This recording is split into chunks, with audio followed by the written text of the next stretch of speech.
Hi, this is Dominic Keating. I played Lieutenant Malcolm Reed on Enterprise, as you probably know, and you are listening to the NX 7062 podcast. Enjoy. Hello, and welcome to the NX 7062 podcast. I love that all you guys are early. Hi, Tiffany and Nancy and Melissa and Jeannie and JR and I know Uncle Hairball's here too. I can't chat at you guys. Doing this through Restream, there's a little note. I have to go live to chat. So I love Jover. Hi. I just love watching you guys all chat with each other, and I feel like I'm so left out because I can't join the conversation until the show goes live. And look who is already curled up on my lap. Say hello, Zod. Hi, Zod. My little purple. Mark Cartier is here too. Hello. Mark, thank you for joining us. After all, we all know this is the Shuttlepod Show after party. Woo! Time to party. I need to get a really good graphic for that. I'm going to have to get to work on that. Mark. I need to work on some graphics. Just saying. Hint. Okay. So first, before I forget, because sometimes I do tend to forget things. Before I forget, First Contact Day is this week. It is the 5th. It's in a couple of days. So happy early First Contact Day. One of my absolute favorite days of the year. For the obvious reason that the movie First Contact to me will always be the prequel to Star Trek Enterprise. Yay! So there is that. I wanted to remind you all also that at the end of this month, I can't believe it's April already, April 29th, I will be in Pomfret, Connecticut, which is just south of the Massachusetts border, just off of Interstate 395. And I'm going to be there for the Quiet Corner Sci-Fi Convention. It's going to be amazing. I just last Tuesday did an interview with them. Yeah, there you go. Happy early First Contact Day. I'm going to be there for my very first in-person, got invited, have my own table convention. And I am so excited. I'm going to have a booth. I'm going to be doing some live broadcasting. I am also going to have some things to sell, some very special autographs that I'm going to have to sell, including I'm actually, if you guys have noticed, I updated my little headshot graphic because I'm creating my very own 8x10s to have with me, and hopefully I'll have more chances to sell them besides in Connecticut. But I'm really excited. I'm so excited for me. My very first convention that I got invited to. So if you guys are East Coast and you want an excuse maybe to do Boston for the weekend, because it's only about an hour from Boston, the show is only one day. It's 10 to 5 in Pomfret on Saturday. Plenty of time to plan a weekend in New England and just come see me and then do some other really, really cool stuff in the New England area. Tickets are only $10. So, I mean, it's a great way, just for $10 at the Grill 37 to go geek out. I will have the website up to share with you all soon. They're also on Facebook. It's Quiet Corner Convention. It's going to be so much fun. So you guys, like I said, if you're looking for an excuse to go to New England, what better excuse than me? Come to New England, hang out. Aw, thank you, Mark. Aw, you guys, absolutely. I might have to charge you double because it's for both of you, but thank you. And just let me know who to make that out to and make sure I spell your names right. So what else is going on? Okay, Jeannie, this is the part where we're going to talk about Picard. I know you had messaged, you had posted earlier that you haven't had a chance to see it. So, I'm going to start talking about it now. If you want, I can just wave when we're done and you can turn the sound up.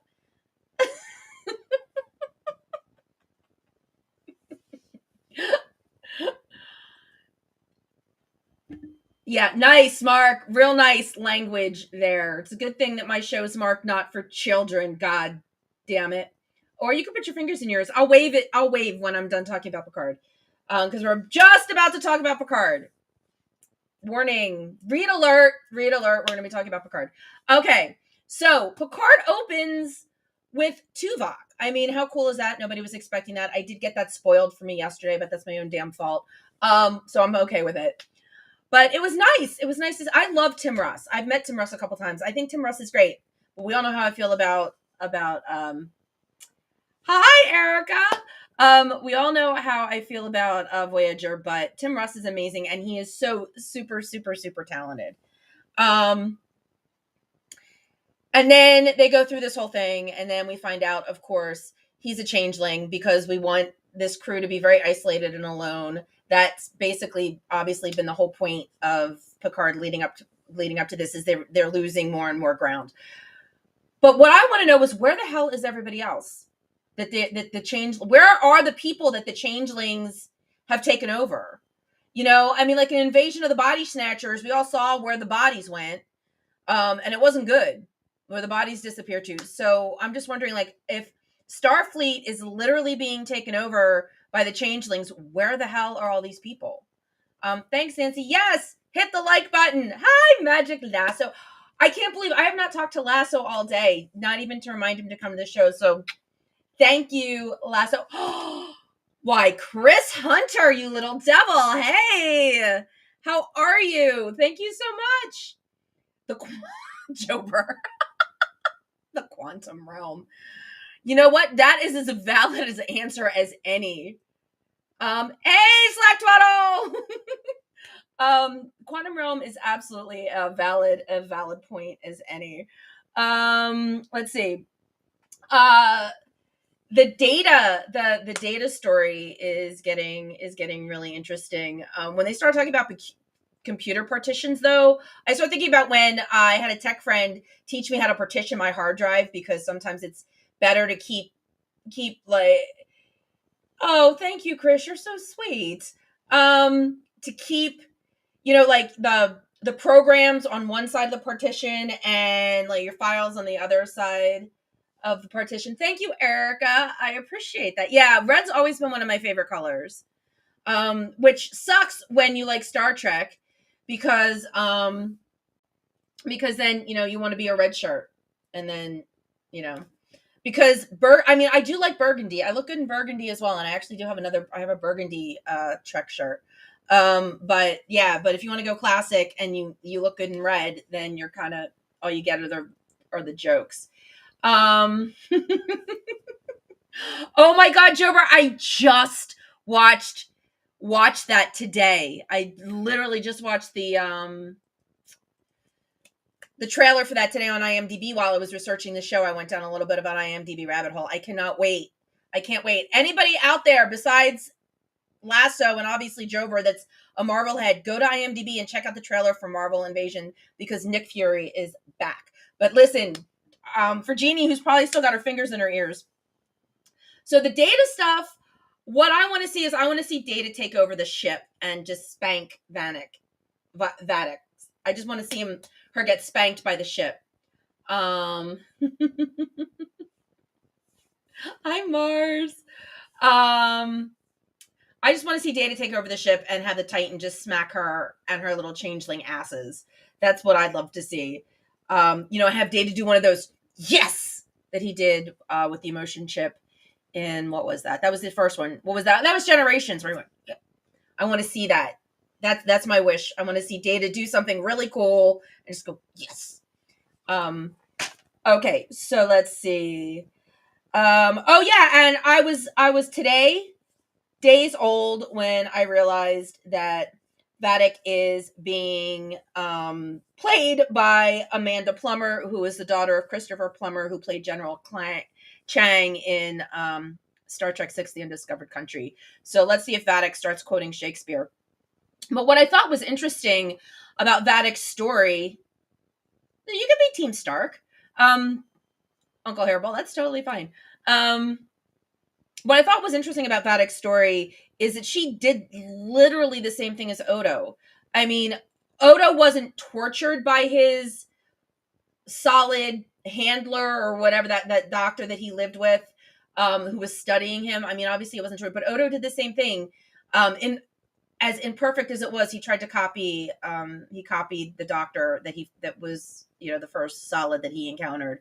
And Vatic did the same thing. So I guess that's, I don't know, it's a changeling thing. I don't know. Oh, look who decided to come back. Hi, Zod. All right, Jeannie, you can take your fingers out of your ears now.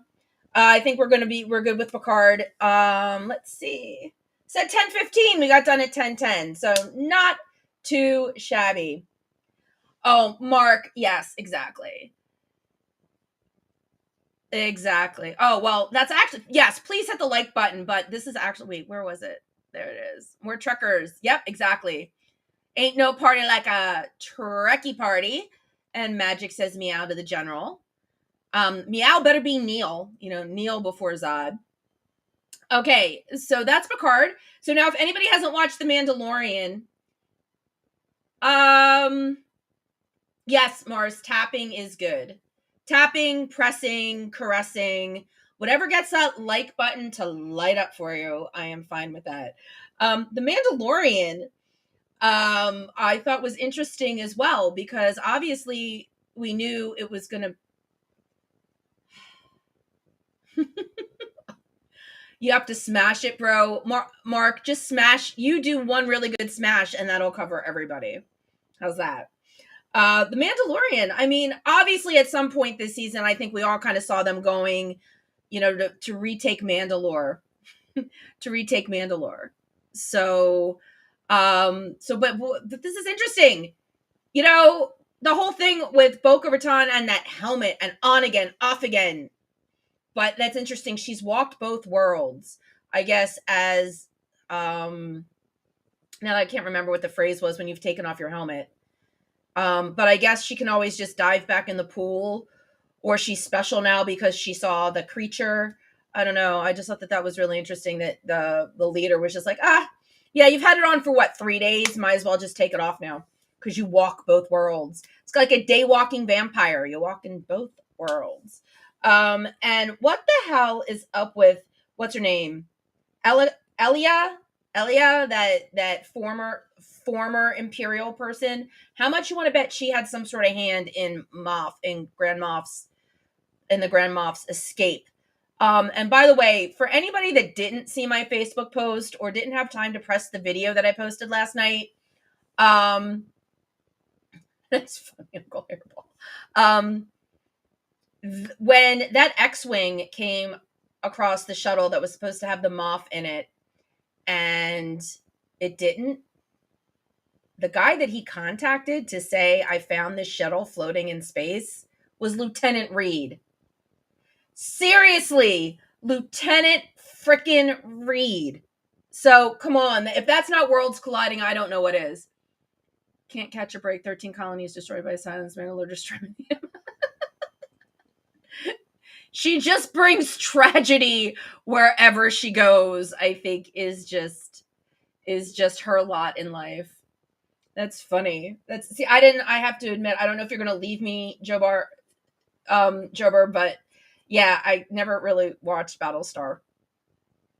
Spank the button. Yeah, she could also spank the button.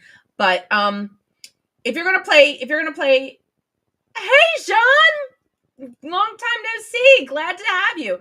If you're going to spank the button, I would appreciate it that you wait till the end of the video and spank it on your own time, so things don't get too messy while I'm trying to do the show. That's all I'm saying. So what's the other thing that I like to recap when I'm here? Got the Mandalorian out of the way. Got Picard out of the way. There's one other show that I like to talk about. What the hell is it? I think it begins with an S. It's not Star Trek. Shuttle something. It's that shuttle show that's on yesterday. My warm-up show. Because this is the after party. So y'all warmed up with the Shuttle Pod show yesterday. Another amazing interview. And if you want to talk about behind the scenes, thank you, Nancy. I love this show. And I figured since we were talking about costumes and uniforms tonight, this was the closest thing I had that I'm comfy in. So I figured I would just mark. You've never heard of the Shuttle Pod show? That's okay. Yes, Starfleet Academy has been confirmed, which is incredibly exciting. Can't wait to start talking about that as well. Yeah, Shuttle Pod shows, just this show comes on Sundays. I'm usually hanging out. It's all right. It's a good way to spend a Sunday afternoon, and it's an excuse for me to hang out and drink mimosas and hang out on YouTube for a couple hours. That's all. But yesterday, Ronald B. Moore. I mean, for everybody that's ever wanted to know how the NX flew, what it was like to do the Captain Archer running, to get beamed between running away from Silic and then ending up in the Enterprise. That's one of my favorite. That has to be, yes. Okay, there we go. We need to make this a hashtag. Hold on a second. Everybody make this a hashtag. Erica Vulcan student in the Academy.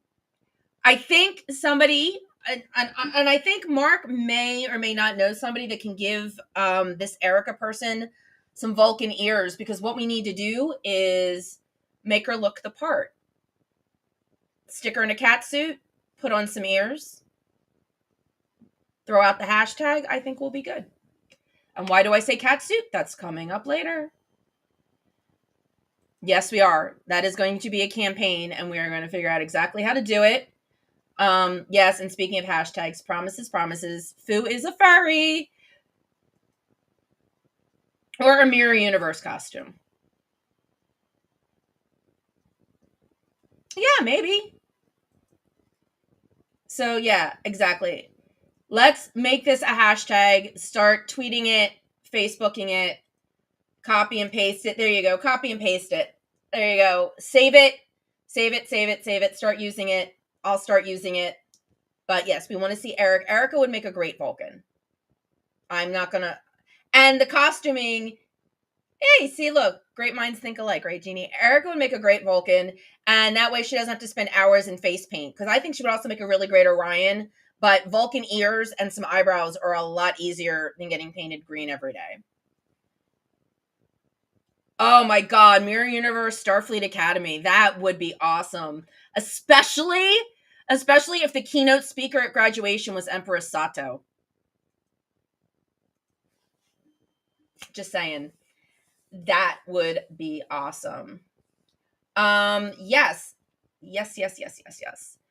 Jober is awesome. He is a stylist extraordinaire and a fellow nerd / geek. You could not ask for more.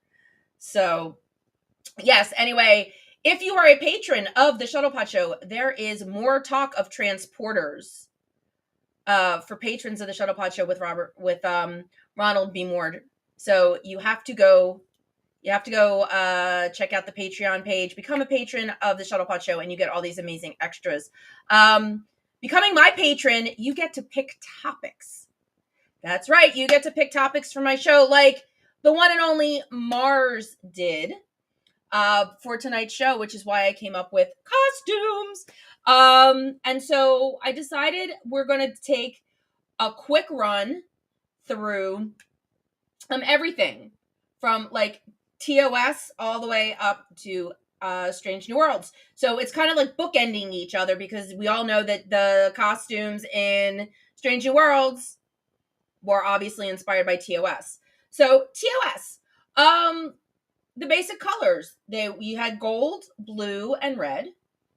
And that was because absolutely everything for the TOS was geared towards the fact with these newfangled color TVs. So everything with TOS had to be bright. It's why we had like the little jelly bean, Jolly Rancher looking buttons. Everything was bright primary colors because they were trying to keep up with the new invention of the color TV. So obviously the shirts were going to be red, gold, and blue. And obviously the other thing that they had going for them was the 60s. So while the women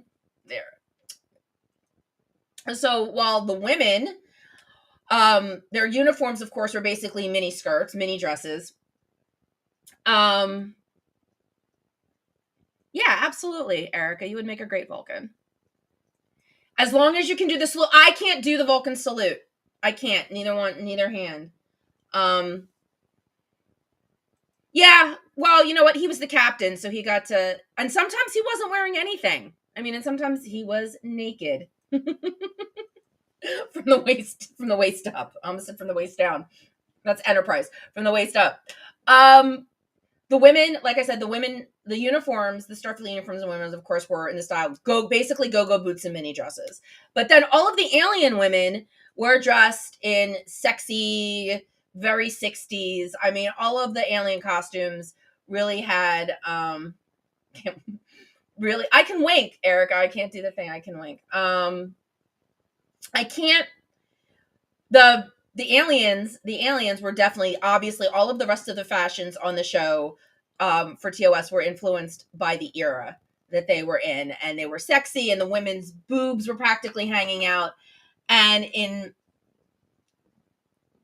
fact, I remember I was just talking to somebody the other day. There's a blooper reel that had one of the women in one of the Scandi costumes was going up a wall like this. It might have been Mud's women, I don't know. She was going up a wall like this, and her costume started to pull away, and she caught herself right before she had a wardrobe malfunction. So there was a lot of that double-sided fabric dress tape, I am sure, that was holding these costumes on these women. I mean, TNG had some pretty scantily clad. What was that terrible episode where everybody was running around in camel toe? I mean, some of the aliens in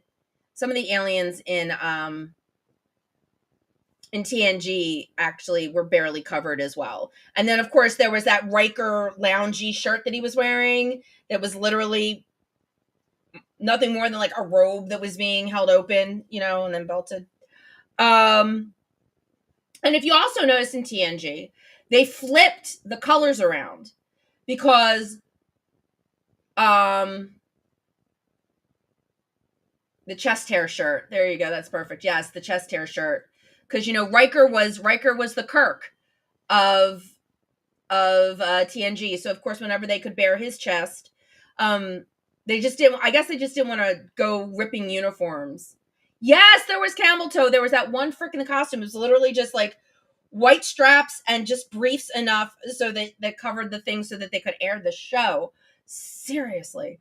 But you notice they did that color flip in TNG. So instead of gold being command, they switched it out with the engineering so that red was command and gold was best uniforms in Star Trek. Erica's in the Shuttle Pod Show. There you go. All right. That's settled, I guess. I don't think anybody's going to argue with Mark at this point. Ha ha, second best Enterprise. Only when there's underwear shots. Sorry, Mark. So they flipped it. And I have to wonder if they flipped those color schemes because the whole red shirts die. So they're like, well, you know what, we'll give them to command people and we'll get rid of that whole red shirts have to die thing. We'll give them to command people. And then, I don't know, maybe they were just trying to get out of the, they were trying to get out of the whole negativity of being a red shirt. I have to wonder if that's why they flipped it. What I want to know is whose brilliant idea was it to give them all one-piece uniforms for that first season? Those things are not forgiving. If you are not a perfect size nothing, those puppies aren't forgiving. And I can't even imagine what the men had to go through to keep those smooth lines going from top to bottom. I mean, that's also a really good point. Yellow looked terrible on Patrick Stewart. That is an excellent point. I never thought of that. But, and you know what? This is for you, Magic Lasso. Robin, Burt Ward. I think Burt Ward and Christopher Reeve. Not sure about Adam West, but I do know, pretty sure Burt Ward and Christopher Reeve both had to be tucked in order to wear those briefs. So,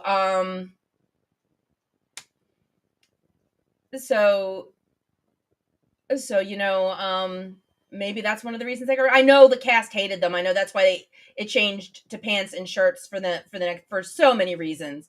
This I did not know.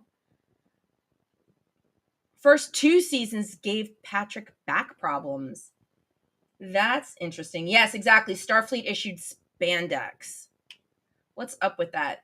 And I mean, let's not forget that until Troy became an actual lieutenant, they just dressed her however the hell they felt like dressing her. She had shoulder pads. There you go. Well, I mean, it was the 80s, so of course shoulder pads. But she had the dress. She had the scant.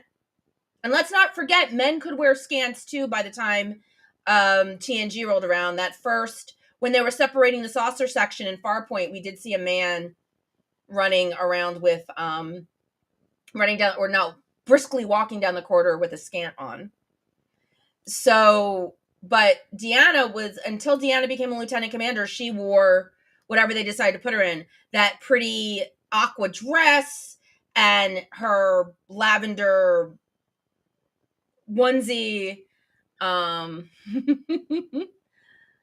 Oh, Lasso. See, this is why I keep Lasso around. Love you, Lasso. Sockeye Evergarden and Christopher's bulge in the shorts. Either he has a big one or he has nothing. There you go. I love it. I love it. Yes. Erica could wear just about anything, but come on. We have to love how Joe Burt finds like the best. The best. Yes, and we are absolutely going to be talking about cat suits. Mark, if you're not adult enough to hang with us, then you can just go to your room with a glass of milk. Let's see. I knew I wanted you in the chats tonight, Jobber. Just saying. Troy was requested to wear a standing uniform when Captain Jellicoe took command of Enterprise. I remember that now that you've said that. Utiliscant. I love that. I remember now that you've said that, Jobber, I absolutely remember that. Let's see. And then DS9 and Voyager. I mean, the only good thing about Jellicoe. Yeah, exactly. He put her in a regular uniform. I mean, in TNG, and also and they alluded to this in Picard. This is not a spoiler because this was the Ro episode.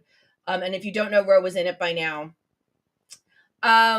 Where they talked about uniforms and Ro and Bajorans being allowed to wear their earrings. That the uniform codes were obviously amended for certain things like religious jewelry, or she wore that for religious reasons, so she was allowed to wear that. And I mean, there weren't too many it was variations on the theme for Deep Space Nine and Voyager. I mean, I feel like the comm badges changed more than the uniforms. Advocating, that's a really good question, JR.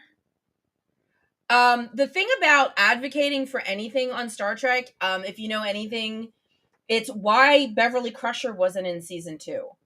So I'm not sure how loudly or at all if she would have advocated, because we may have seen a new counselor, because that was always the attitude on the set. Voyager uniforms. That's funny. Like I said, we all know, you guys know more about Voyager than I do, so I love it when you guys come up with these amazing Voyager facts. I absolutely love it. Thank you, Tiffany. Tiffany, for those of you that don't know, is an amazing costumer in her own right. She's a seamstress extraordinaire. And she was also amazingly helpful to me when we were all out at the... there you go. In the future, your two pieces can become one. Well, the Vulcans invented Velcro for a reason. Hi, Faith! Tiffany helped me out. I finally found, after months of having it be missing, my Melissa Longo created wrap around bracelet, but it buttons, and the button had started to pull. And Tiffany, being Tiffany, who's one of those people who just always comes prepared, fixed it for me. She sewed the button back on to the bracelet, which made me very excited, and which I completely love the fact that she was there and she was able to do that for me, because I can barely stitch up a hole. Like, if there's a hole in my pants and it's on the seam, I can barely fix that. So I did not want to screw up that bracelet. I love my Enterprise binary bracelet that Melissa made me. Melissa, it's I'll wear it sometime for the show. Or you guys can come and see it either while I'm in Connecticut or when I'm in Vegas, because I always wear it for Star Trek related stuff. Yes, I want to commission Tiffany. Actually, Tiffany's been giving me advice on a cosplay outfit that I'm putting together for something. Don't know if you guys are going to see it because I don't know how it's going to turn out, but Tiffany is amazing. She is when it comes to fashion and cosplay, she's an amazing, amazing resource. So thank you for that. Connecticut representing. That's right. That's right. Erica and I, we are like New England ride or die. Absolutely. I hope so. Like I said, I'm looking at going up there for the entire weekend. I have family to visit. I don't know if I'm going to be able to skinny over to Boston. Maybe Friday. Even if I just skinny over to Boston for 5 minutes and go to Faneuil Hall and just sit and people watch. I used to work near Faneuil Hall. You guys have to Google Faneuil Hall. Faneuil Hall is my favorite spot in all of Boston. And it's got Quincy Mackett, and it's right there. And you sit at the cobblestones and you people watch. And if it's still there, there's also a Cheers replica bar. It's not the one on Beacon Hill that everybody that they showed the front of for the TV show. They did a replica Cheers, and it's in Faneuil Hall because Faneuil Hall is very touristy. And I can't wait. And I might just actually have to drive into Boston if only for just to sit there. Oh, Uncle, you didn't like no. See, Connecticut. I don't know if Erica's gonna leave. I started to talk about this last week. Erica, if Erica's gonna leave, Connecticut was always my least favorite of the New England states. I was always more like Massachusetts, New Hampshire, Vermont kind of person.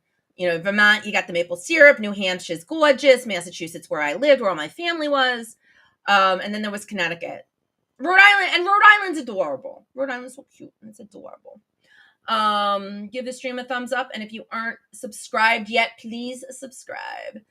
Yeah, what the lasso said. Let's see. Crappy little dump in the northwest corner called Winstead. Yeah. Tiny town. There are tiny. Obviously, every state has tiny towns nobody's heard of. I've never heard of Pomfret. I keep wanting to say Pomfret because it's French. But I've never heard of Pomfret until last year when the guys tried, when I was first invited and couldn't go last April. So, all right. So as Mark mentioned earlier, his favorite uniforms in Star Trek were Enterprise uniforms. Enterprise uniforms were probably literally the ugliest uniforms, but they were functional uniforms. They were the only uniforms that had pockets. They looked incredibly comfortable because they were just jumpsuits. They looked incredibly comfortable. You could wear your underwear under them and, not leave panty lines because you actually had room to breathe in them. But the one thing, and I did want to mention this, yes, I have heard of a tiny town called East Dubuque, Lasso, but it's only because you told me. The one thing about Voyager that Voyager and Enterprise have in common is, the Enterprise uniforms have pockets. Yeah, they did.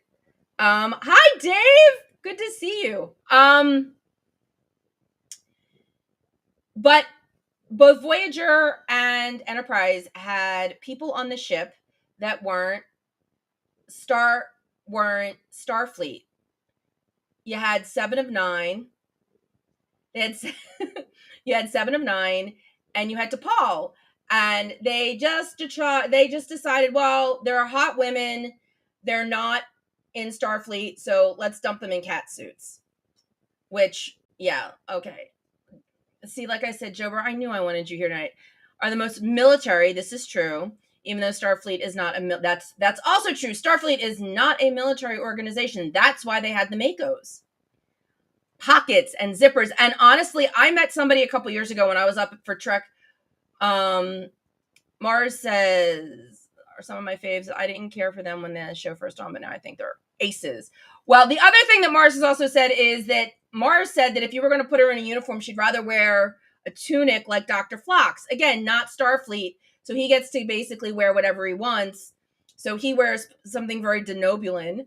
I don't know why you put a Vulcan in a cat suit or silk pajamas. Never understood that, except that gee, she's pretty. But she's a freaking Vulcan. But like I was saying, I met somebody at Trek Condoroga who had an Enterprise uniform on, and of course, I always get excited when I see people in Enterprise uniforms, because we all know Enterprise, tends to be low on the totem pole. And he's like, no, and he wasn't skinny, he was a bigger guy. And he said the reason that he wears the uniform from Enterprise isn't because he loves Enterprise, it's because he gets to cosplay in something that's ridiculously comfortable, and he gets a lot of respect for that. I totally get it. He did. Phlox always looked comfortable. He always did look really comfortable. I mean, let's face it, he could sit on a bio bed, curl his feet up and clip his toenails in his uniform. All right, JR says, didn't like Enterprise at first. They are an evolution of the flight suit. Yes, I mean, from a standpoint of realism, he does look like he's wearing PJs. From a standpoint of realism, absolutely. Absolutely. It made sense to make the Enterprise uniforms look like flight suits. I don't have a problem with that. Those toenails. Yes, I actually talked to John Billingsley about those toenails. If you have not watched my John Billingsley episode, we do talk about the toenails. They were like glued on to his toes. Mars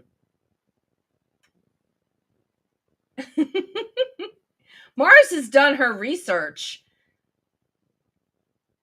Yeah, exactly. And he black slacks, Henley, and just a big wasn't he wearing like a big bulky jacket, just like a ski jacket?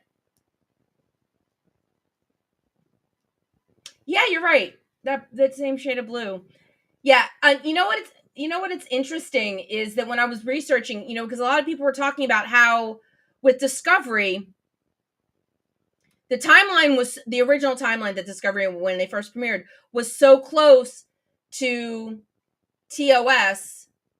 Not when he was in the hospital. Right, not when he was in the hospital bed. I see you, Mars. Gotcha.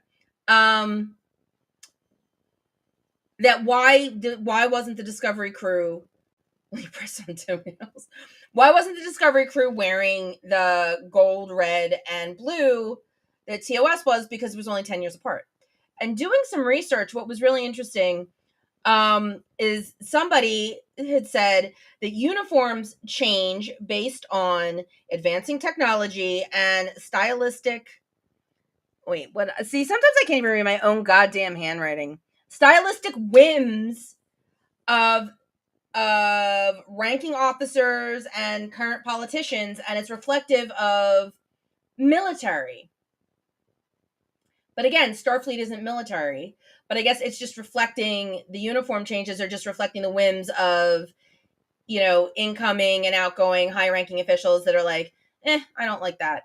Let's change it. And they have the power to say, I don't like that piping. I don't like, let's make it this over this. But the other thing, and I believe the reasoning with the Disco was that the Discovery, that Discovery wasn't.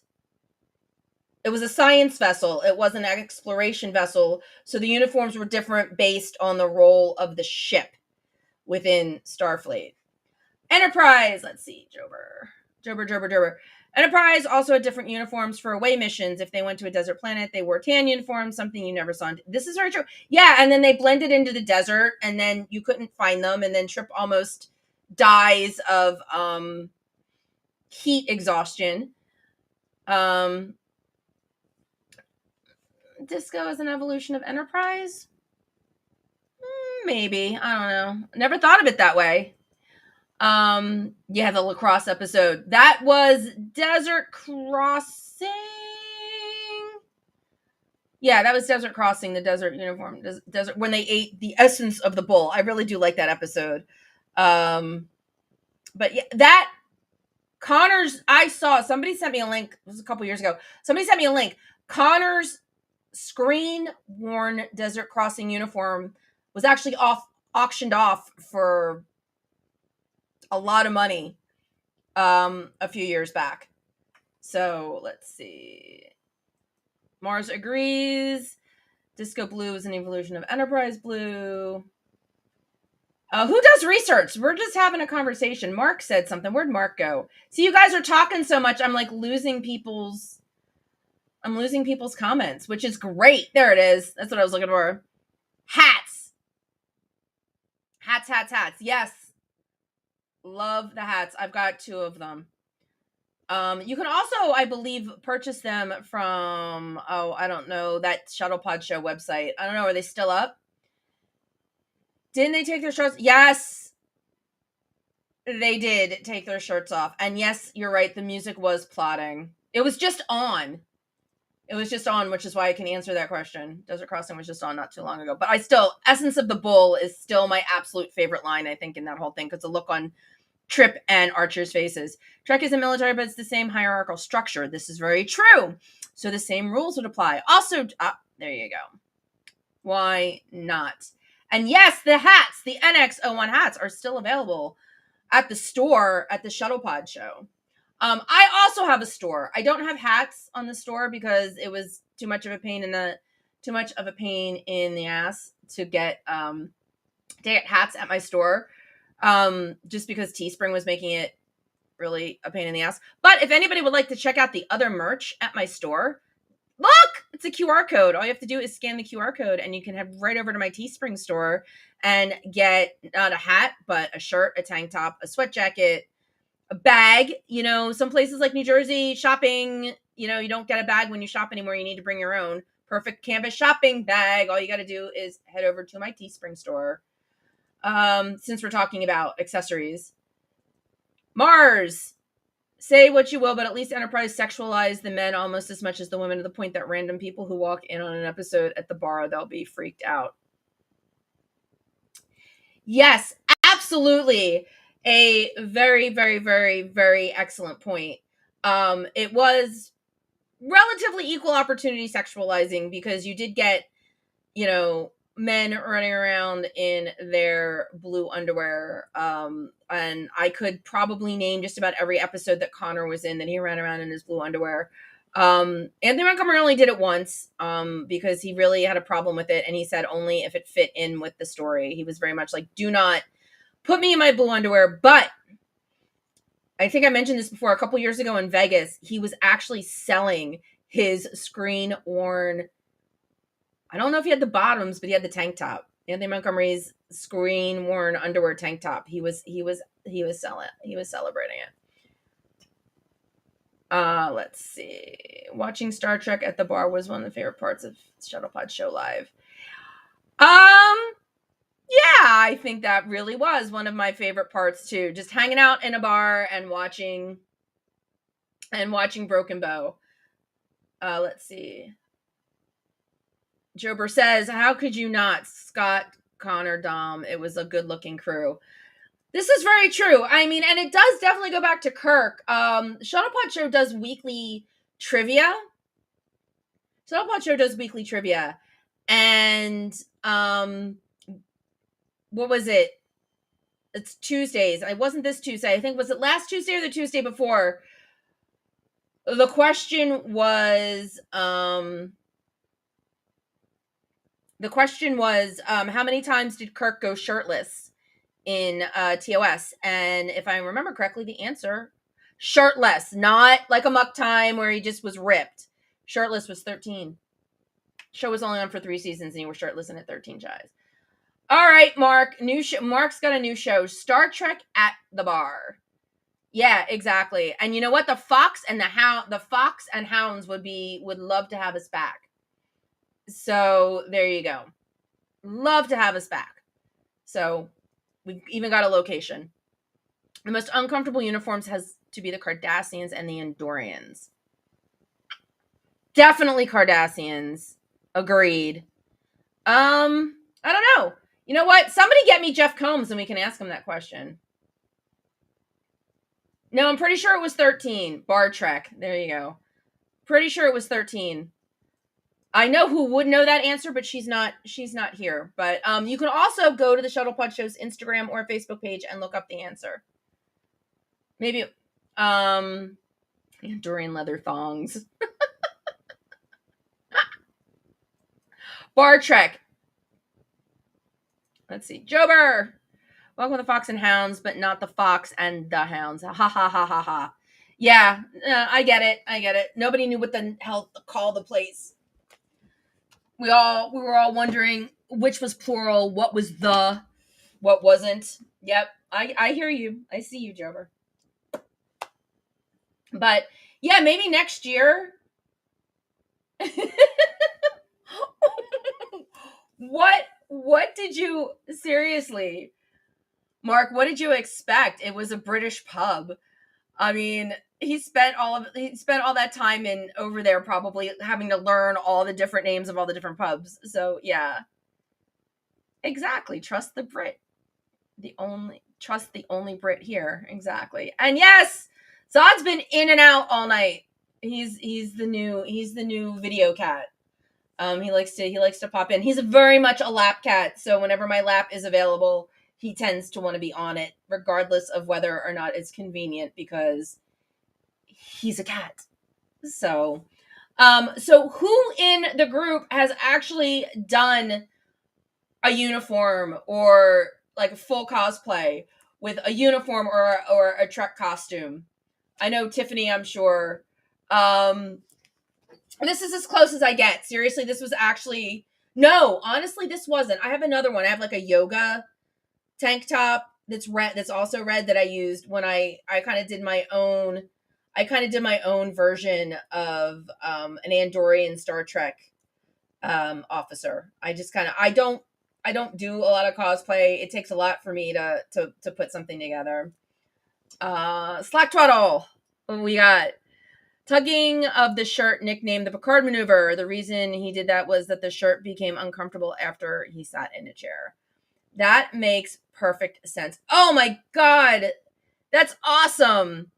TOS Romulan. That's freaking awesome.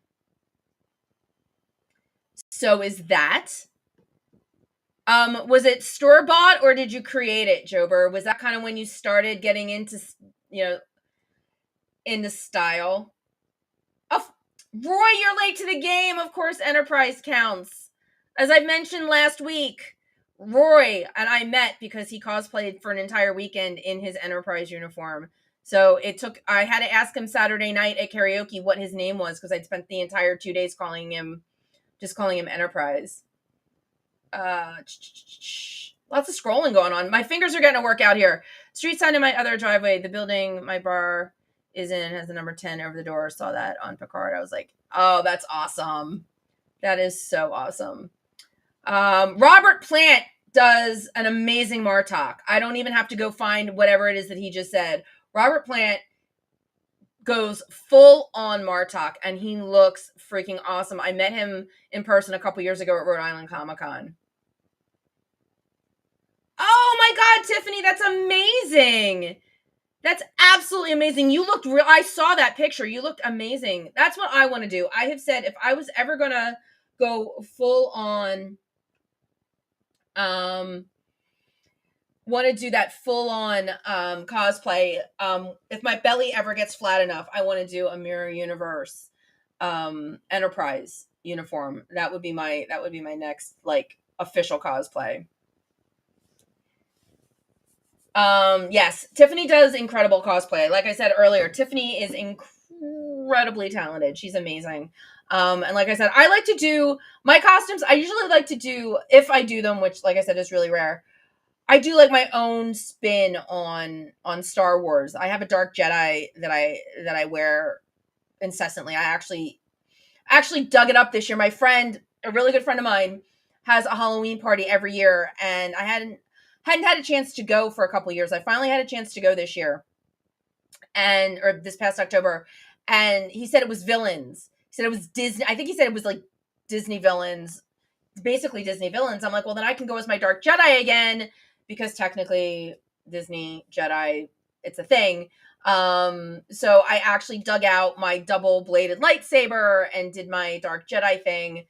Because it's comfortable. It's literally like leggings and a black tank top and a black silk robe, like just a shorty Victoria's Secret's black silk robe and my and a lightsaber. And I invited a really good friend of mine to go with me last minute, and it was a Halloween party. I'm like, wear black slacks and a black tank top or and a black shirt, and you're just gonna go as my Padawan. And we were done. Oh my God, Mars, you're gonna do Pac-Led? That's freaking awesome.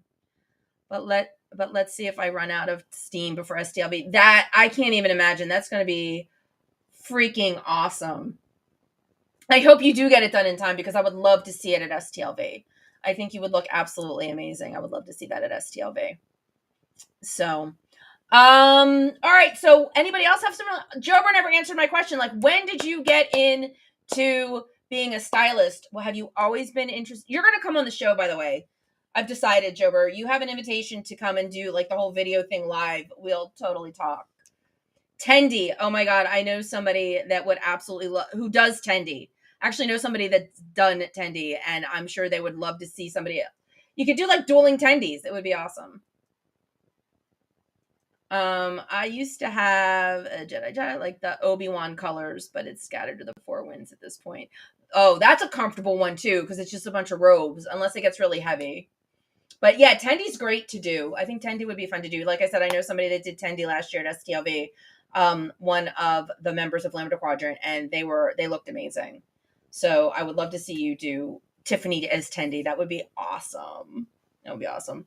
Like I said, I've only done my own interpretations of costumes because that way I know I can be comfortable.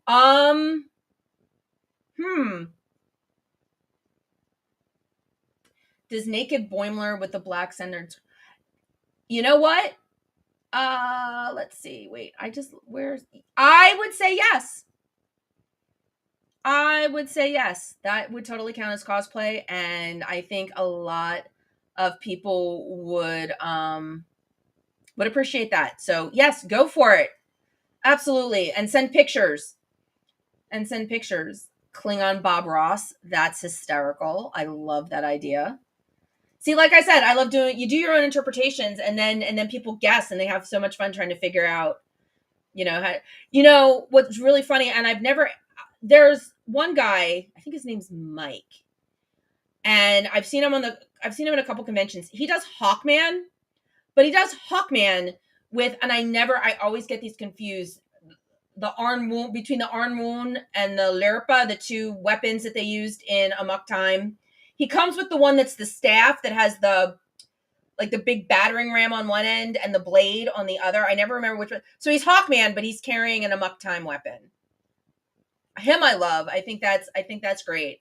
Anybody else that's been to STLV and has seen Rick and Morty wandering around, which I always thought was hysterical. I mean, I love Rick and Morty. I don't know. I love when people come to a Star Trek convention and they're like, I'm going to cosplay, but I'm not going to cosplay as Star Trek. Jober. Into styling around 2010, it was literally through sheer desperation. Oh my God. I totally want to hear your story. You're totally coming on the show. We'll talk. Not here, Jober. Not here. We need people to come back. So can't be here. But Nancy, stick around. It's just like what I told Erica when she started talking last week in the show chats. Don't spoil it. Oh my God, that's awesome. That's awesome. I absolutely love Mike McMahon. Michael McMahon actually answered one of my Twitters. I tweeted at him, I had to know if the pineapple in Lower Decks in the captain's ready room was an Enterprise reference, and it wasn't. So I love Mike McMahon, and then he turned around and broke my heart. Wait, JR. Hawkman is great cosplay. Yeah, this guy's an amazing Hawkman too. I have a actually, you know who has a picture of him? Dominic Keating's Instagram. Dominic has a picture of him from a couple years ago when he thought he was great. So Dominic does not have a lot on his Instagram, so it wouldn't take long to find it, but Dominic has a picture with him. I do. Who won? I don't follow the cosplay contest, so I don't know. But that's awesome. All right, so Mark, I'm going to cosplay as the producer of a Star Trek talk show. Any costume ideas? Yeah. A college baseball hat and glasses and walk around with a laptop in your face. I think that'll do it. That sounds familiar. Muppets dress in TNG uniform. That sounds so familiar. STLV goes by so fast. Oh, okay. And a stupid look on your face. Okay. Actually, oh my god, and like a little trivia buzzer that you're constantly smashing. There you go.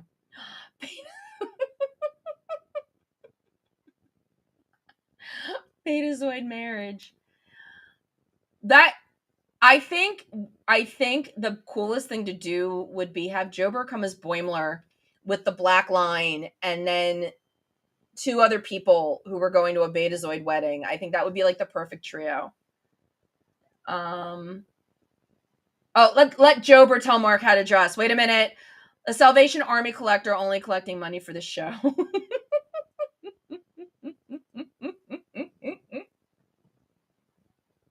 There you go. I got Mark's costume. There you go. See? So if he wins the cosplay contest, I get part of the credit.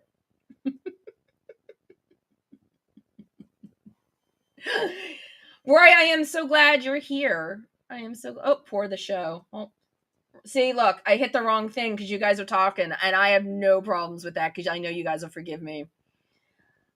Pour the show. Yeah. Yeah, it's just this itty bitty little show. This is itty bitty little show. It comes on Sunday mornings / afternoon. Collecting for Enterprise season 5. There you go. Somebody should be walking around.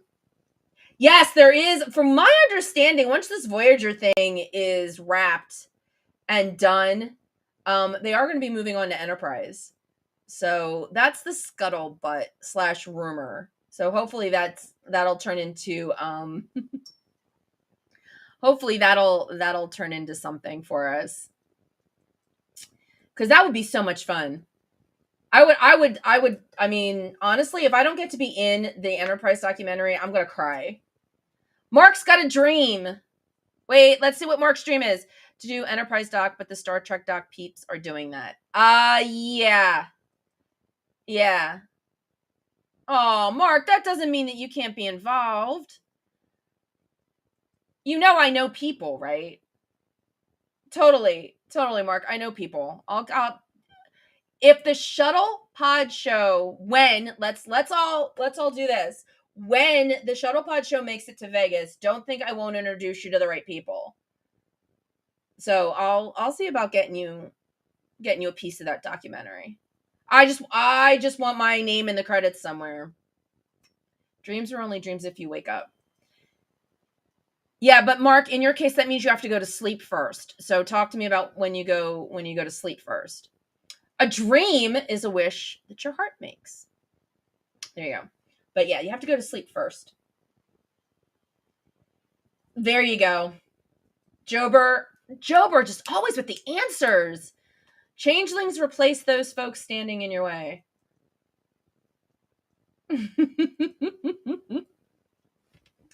Yes, exactly, Mark. Absolutely. I know why you keep me around. But Jober does have a really good idea as well.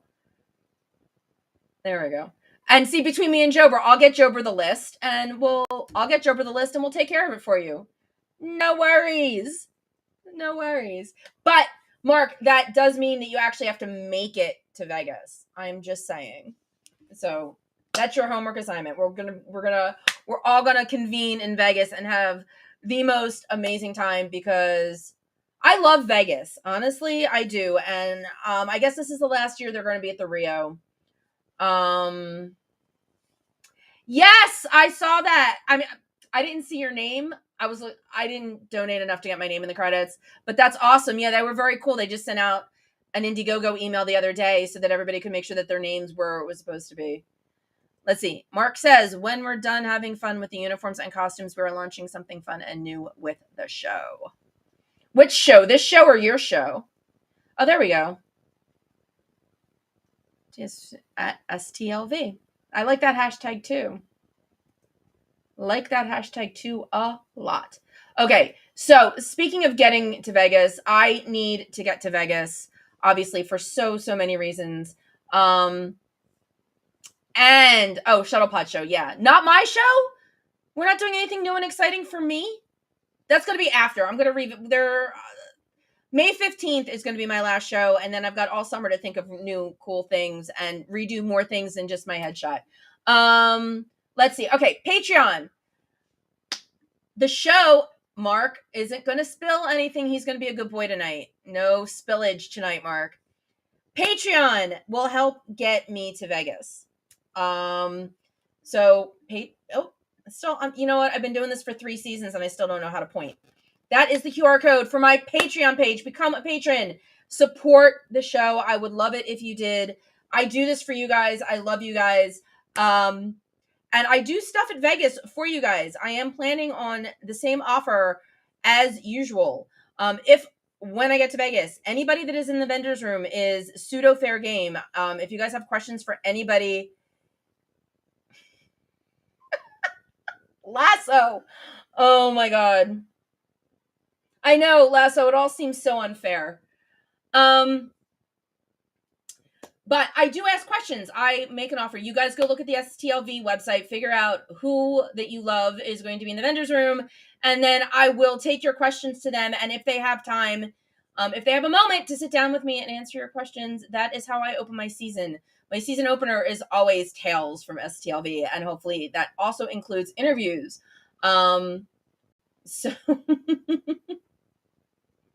So become a patron. Help me get to STLV. Let's see. Heading back to the Max is a table this year, which is exciting. Oh, I was like, Max Grodencheck. Yay. Yeah, he's actually just come out to do the Rat Pack. So that'll be love Max Grodencheck. He is one of the sweetest. He's one of the sweetest people. He always brings his wife and his daughter. His daughter's gorgeous and adorable. I've known them for a couple years, was on the cruise with them back when it was the 3rd one. So Max is great. I'm excited that Max has a table because he's just awesome. I can't wait to see him. I didn't actually I got to see him very briefly last year. I was really disappointed that I missed him in the vendor's room. He was visiting in the vendor's room and I couldn't find him. So I visited with his wife and his daughter and saw him very briefly after the Rat Pack performance. And if anybody besides Magic Lasso understands why this is funny, I will be really, really, really, really, really impressed. Yes, I agree. He is a sweetheart and a half and so talented, writing all that amazing stuff for the Rat Pack. Thank you, Mark. I appreciate it. Besides, we've got to build the anticipation for what's coming. Are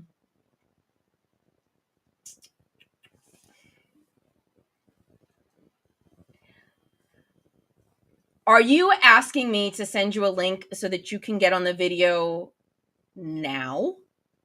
Is that what you're asking? Ask nice. Maybe I'll think about it. I don't know. What time is it? Oh, we've only been here for an hour. And I mean, the after party is kind of like the place where y'all love to get your first glimpses of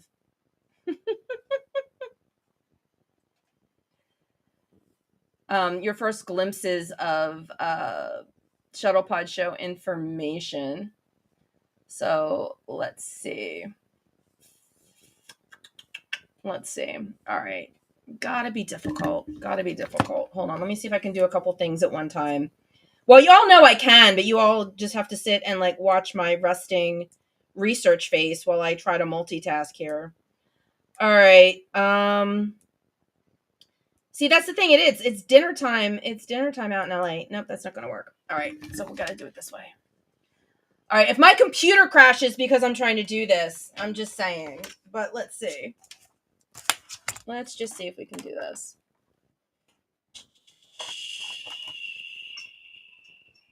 Talk amongst yourselves. Have a little coffee clatch. Try and figure out where that quote that Lasso gave me is from. Because like I said, I will be ridiculously impressed I will be ridiculously impressed. Yes, exactly. Resting research phase. Feta. Let's see. Oh, wait. As long as no one gets burned, I have to finish cooking pasta. Then peach pie. Mark doesn't believe in prep. Mark makes things happen in the now. Yes, Christopher. And I am in New Jersey, so you and I are dealing with it's almost tomorrow, which puts us almost one day away from first contact day. Pesto, chicken. Oh, see, there you go. I love doing stuff on the fly. Well, here's the deal. Mark, I just texted you. If you want to come on and and ignore your pasta. Oh, go read your Hawkman comic. Lasso, as always, thank you for stopping by and throwing random movie quotes at me that nobody else gets. I love it. 9 pound. Yeah, exactly. Actually, it needs to be a bigger bucket because if wash has to grow into another bucket, it needs to be a bigger feta bucket.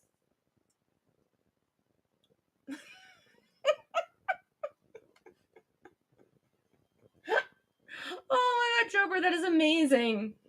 That is absolutely, absolutely amazing. That's great. No, it's not tomorrow. It's the day after tomorrow. Day after tomorrow. It's the 5th. I double checked that because I always think it's the 4th. It's the 5th. So it's the day after tomorrow. But we're almost one day away from it because we were less than an hour away from midnight here on the East Coast. And Christopher, thank you so much for popping in. Really appreciate it. Mark, it is after 11 and I will sit here and vamp. But if you're going to sit there and cook pasta and not join the show, then, don't let me keep you from eating because don't need a hangry Mark on my show. And if people just have to wait for the announcement, we've spoiled all y'all because Mark comes on and he makes all these amazing announcements. So we've kind of spoiled all y'all with the after show announcements. Oh my God. Guess what? I can stop vamping. Hold on. I can't believe it actually worked. Oh my God. Guess what? You gotta shut your speakers off. I hear myself. Oh, Erica, you gotta turn off your speakers. Hey, Alan. Oh, Erica. Yeah. You've been spotted. Your shadow's been spotted. Hi.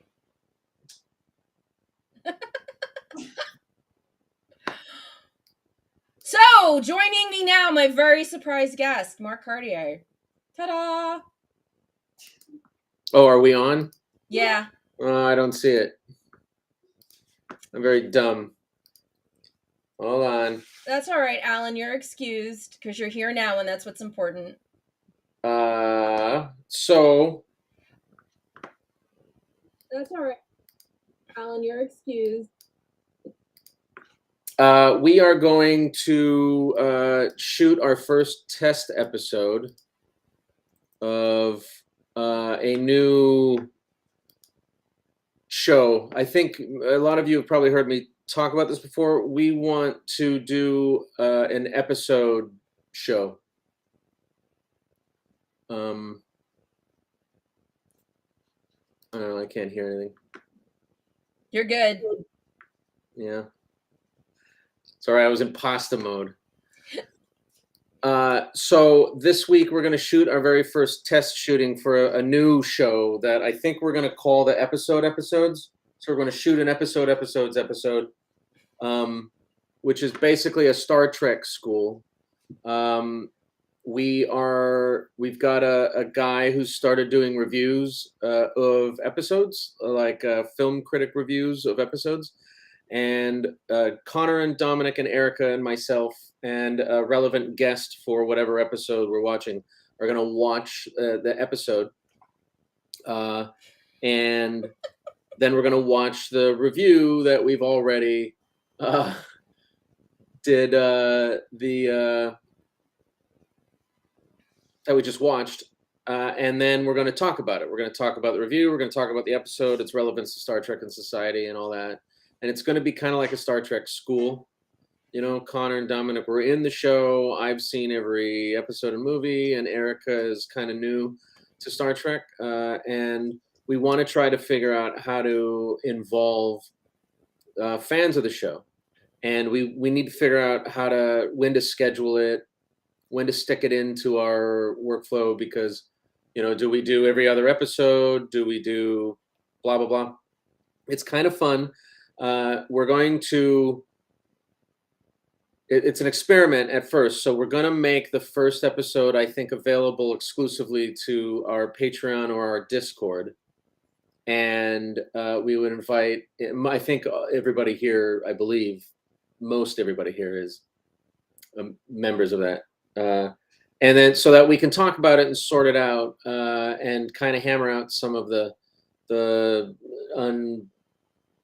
non-beautiful edges before we actually make it public.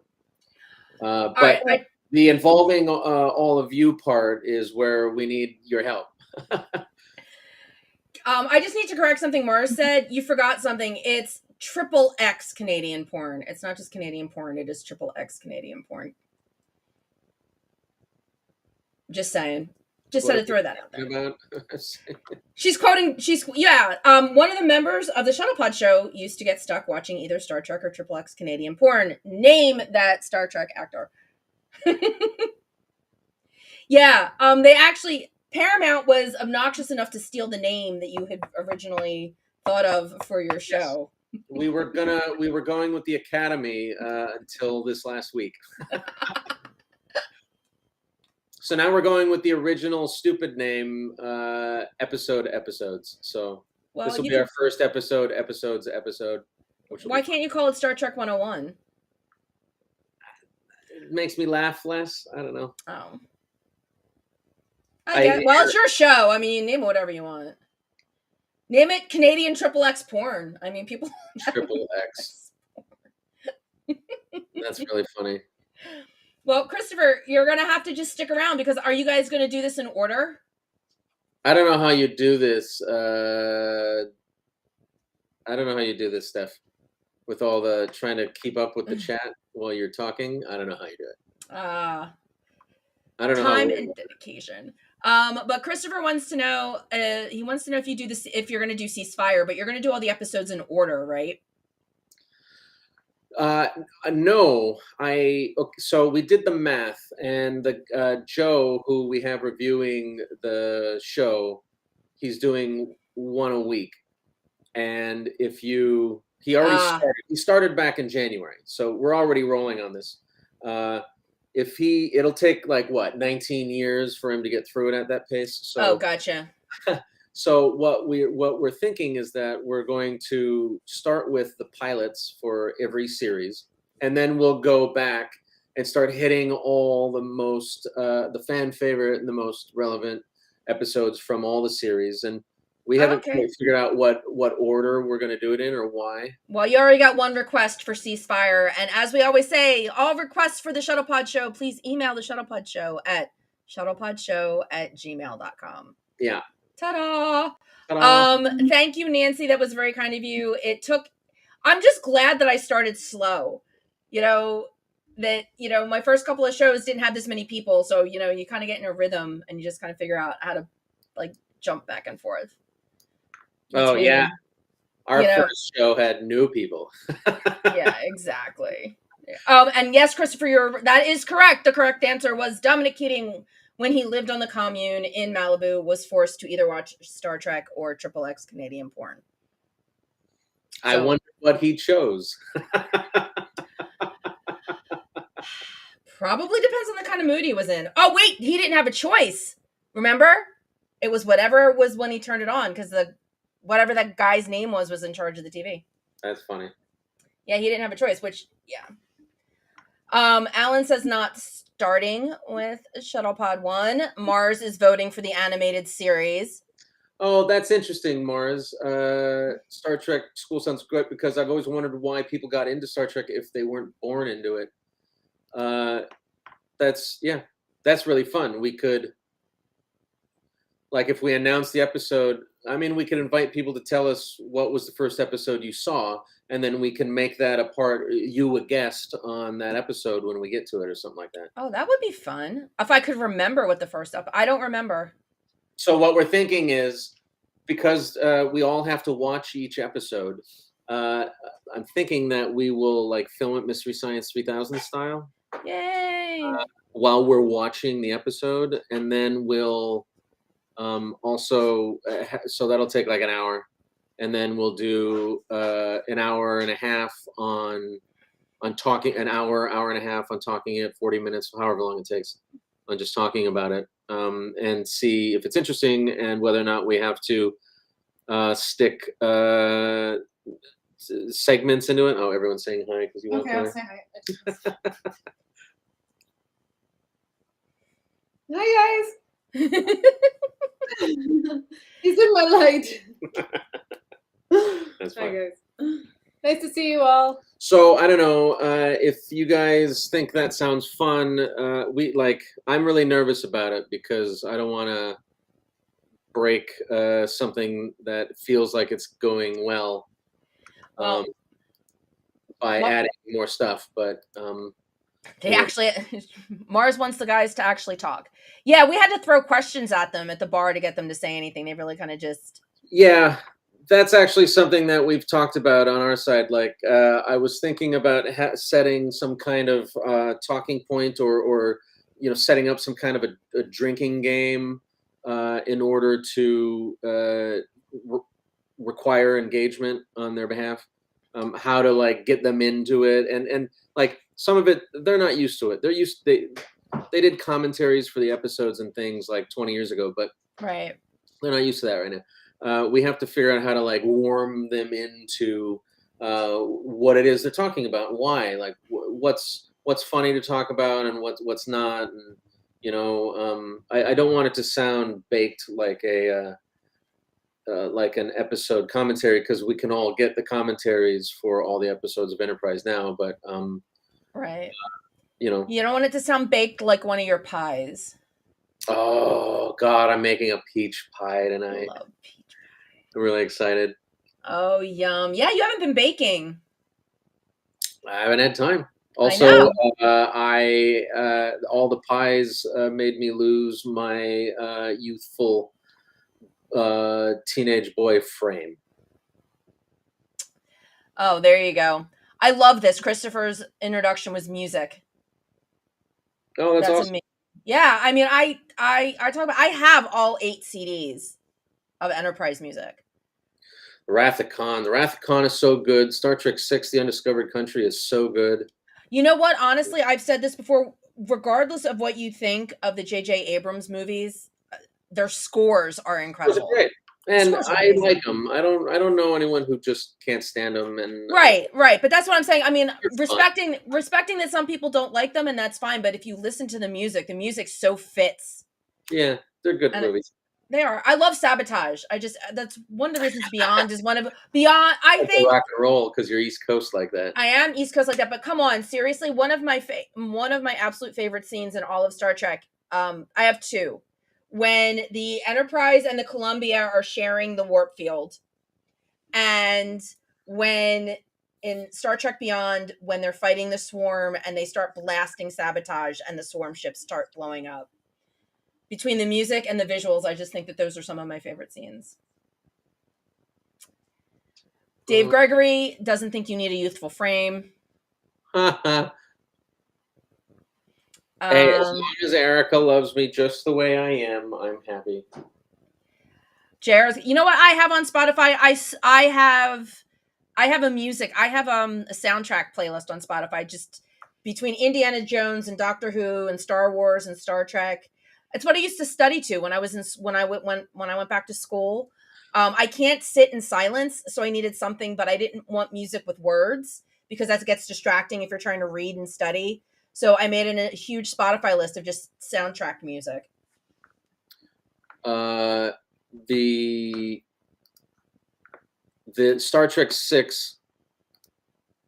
score was the second. Bonnie Gordon was our most recent guest, and she is part of this will be in the episode, but she was part of a Meatloaf cover band.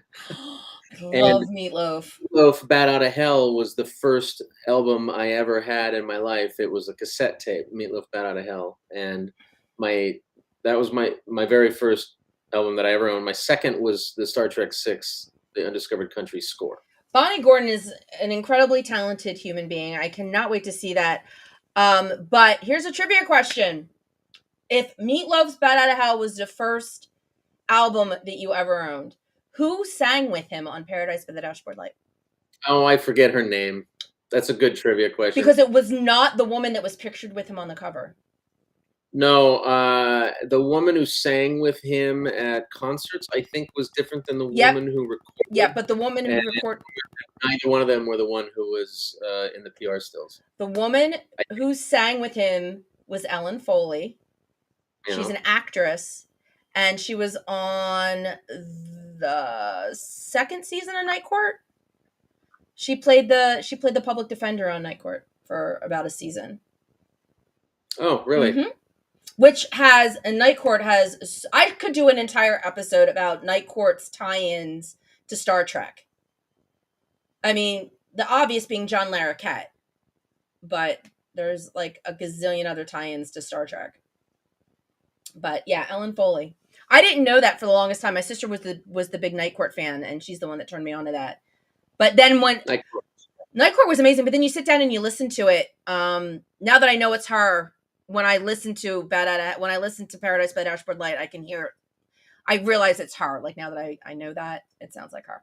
But you've got pasta on. Yes, Brent Spiner was on Night Court. And like I said, he's just one of many, many, many, many, many, including Max Grodenchek under the name Michael Grodenchek. Anyway, you look like you're ready to go finish your pasta. I have to go finish food. But I may throw up a last minute live feed or something while we're testing it to try to get some questions or something, or to like get your opinion. So maybe keep an eye on Discord and Patreon on Wednesday and Thursday. There you go. If we throw something up and you want to participate, that would be cool. This is all just a test. We're trying to figure it out. I have an idea for how it should work, but once you try to implement it, sometimes it just doesn't work.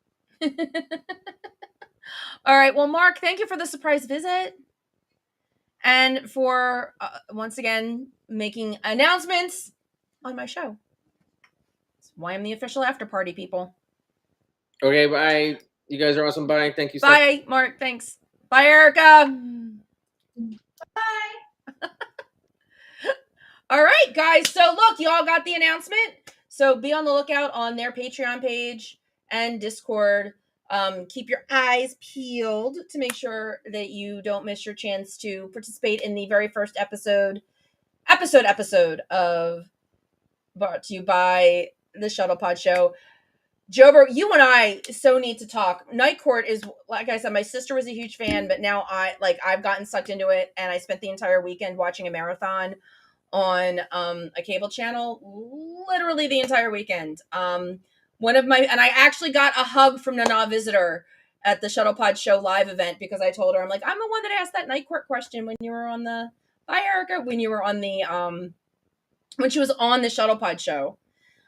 Erica was kind enough to ask her my Night Court question because that character that she played on Night Court was freaking incredible. Night Court is available on Freevee. Anybody that used to be IMDb TV is now Freevee. I will see if I can get the episode number because I swear if you don't watch any other episode of Night Court, you should definitely watch the one with Nana. It was absolutely amazing. The one that Jober's talking about was hysterical. It was this whole TOS versus TNG thing, and how it ended was freaking awesome, and I don't want to spoil that if anybody hasn't seen it. Nana's been everywhere. Nana is just incredible. All right, guys, we got a surprise guest. It is already almost an hour and a half in. We are just, not too far away, at least here on the East Coast, from it being the day before First Contact Day. Whatever you do for First Contact Day, I hope you have an amazing First Contact Day. Let's not forget to thank Zephram Cochrane in the Phoenix who was also on Night Court. James Cromwell was also on Night Court. Anyway, guys, thank you all for tuning in. Yes, I'm going to have Jober on the show. Yes, I'm going to have part 2 of Erica. I'm working on maybe getting 1 or 2 more guests before the season ends on May 15th. So, like I said before, support the show. You can become a patron. Just scan the QR code. There you go. There you go. That works too, Mars. If you don't want to do, thank you, Nancy. If you don't want to commit to a monthly, I totally understand. You can also support the show by checking out the NX7062 store and get yourself a bit of merch. Until I see you all, you're very welcome, Jeannie. Until I see you all next week, don't forget, please, to live long and prosper. This is Connor Turner. You've been listening to the NX7062 podcast with Stephanie. Enjoy your evening.